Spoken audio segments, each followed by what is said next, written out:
Di sini tujuan pembelajaran dari akhlak tercela yaitu setelah mengikuti pembelajaran, siswa mampu untuk menghindari sifat egois, berkata kasar, dan berbohong dalam kehidupan sehari-hari, sehingga terwujud interaksi sosial yang harmonis dalam konteks bermasyarakat dan berbangsa dan bernegara.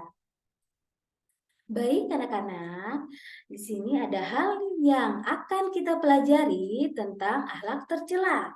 Apa saja ya itu? Di sini ada 3 poinnya yaitu egois, berkata kasar, dan berbohong. Nah, yang pertama adalah akhlak tercela, yaitu egois. Kenapa ya egois? Tidak boleh ya. Nah, egois adalah sifat selalu mementingkan diri sendiri. Itu poin yang pertama. Yang kedua, sebutan lain adalah anania. Ketiga, orang yang egois selalu mendahulukan kepentingan dirinya sendiri dan tidak memiliki rasa peduli kepada orang lain. Keempat, kita hidup membutuhkan orang lain. Untuk itu, kita harus saling membantu. Baik, di sini ada ciri-ciri sifat egois, yaitu 1, hanya memikirkan kepentingan diri sendiri. 2, selalu ingin menang sendiri, tidak mau mengalah. Yang ketiga, tidak peduli dengan perasaan orang lain. Keempat, merasa diri sendiri yang paling benar. Kelima, merasa hidup cukup sendiri, tidak membutuhkan orang lain. Keenam, sering berkata menyakiti hati orang lain. Dan yang ketujuh, tidak mau dinasehati. Tidak boleh seperti itu ya, anak-anak. Baik, yang ketiga, yang berikutnya itu cara menghindari perilaku egois. Yaitu 1, membiasakan diri untuk mengalah demi kebaikan. Kedua, menjauhi sifat marah, iri, dan dengki. Ketiga, menyadari bahwa manusia tidak bisa hidup sendiri dan memerlukan bantuan orang lain. Yang keempat, membiasakan diri menerima nasihat orang lain. Yang kelima, yaitu membiasakan diri membantu orang lain. Nah, di sini juga ada akhlak tercela, yaitu berkata kasar. Nah, berkata kasar apa sih? Di sini bahwasanya Rasulullah Shallallahu Alaihi Wasallam selalu mengajarkan agar berkata santun dan lemah lembut kepada siapapun.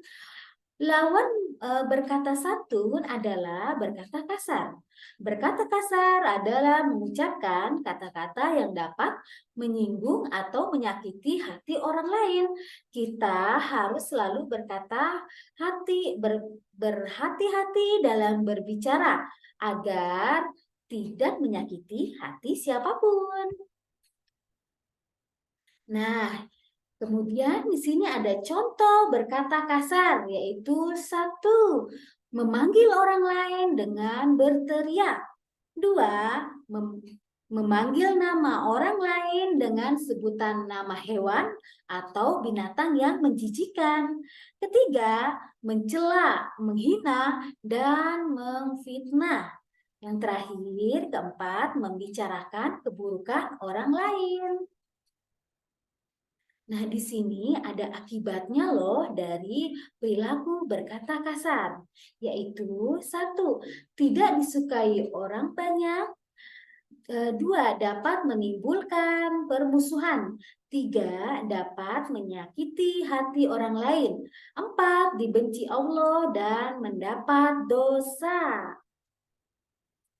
Nah, cara menghindari perilaku kasar itu seperti apa sih? Di sini ada 6 poinnya, yaitu 1, belajar bersabar. Lebih baik diam ketika marah. 2, belajar berkata-kata yang sopan. 3. Berpikir sebelum mengatakan sesuatu.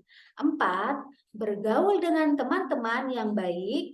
5. Sering meminta maaf ketika berbicara dengan orang lain. Keenam, hindari pertengkaran dan perdebatan. Nah, kemudian di sini juga ada akhlak tercela, yaitu berbohong. Berbohong adalah memberikan informasi palsu atau tidak jujur kepada orang lain dengan tujuan untuk menipu, menyembunyikan kebenaran, atau menciptakan kesan yang salah. Itu tadi sifat berbohong ya. Dan di sini ada akibat jika sering berbohong. Nah, apa saja ya anak-anak? Yaitu satu, dimurkai Allah dengan mendapat dosa. Ya. Kemudian, kedua, hati tidak tenang karena takut kebohongannya diketahui orang lain. Ketiga, kebohongan dapat membawa kepada kejahatan. 4. Tidak dipercaya orang lain. Dan yang kelima yaitu dijauhi teman dan masyarakat. Nah, sekarang kita menghindari berkata bohong. Untuk menghindari perkataan bohong, seperti apa sih anak-anak? Nah, di sini juga terdapat 5 poin ya, yaitu satu, meyakini bahwa segala perbuatan kita dilihat oleh Allah Subhanahu wa Ta'ala. 2. Selalu berkata jujur kepada siapapun. 3. Menghindari berbicara yang tidak penting. Keempat, mengakui jika berbuat salah. Yang kelima, bergaulah dengan orang-orang yang jujur. Nah, anak-anak semuanya, tadi telah kalian saksikan materi-materi pada hari ini, yaitu sifat tercela, ya. Nanti dipelajari lagi di rumah dan dipraktekkan supaya kita dijauhkan dari sifat tercela dan bohong. Ya, anak-anak, mungkin sampai di sini pelajaran materi kita pada hari ini. Kurang lebihnya mohon dimaafkan. Wabillahi taufiq wa hidayah. Wassalamualaikum warahmatullahi wabarakatuh. Terima kasih.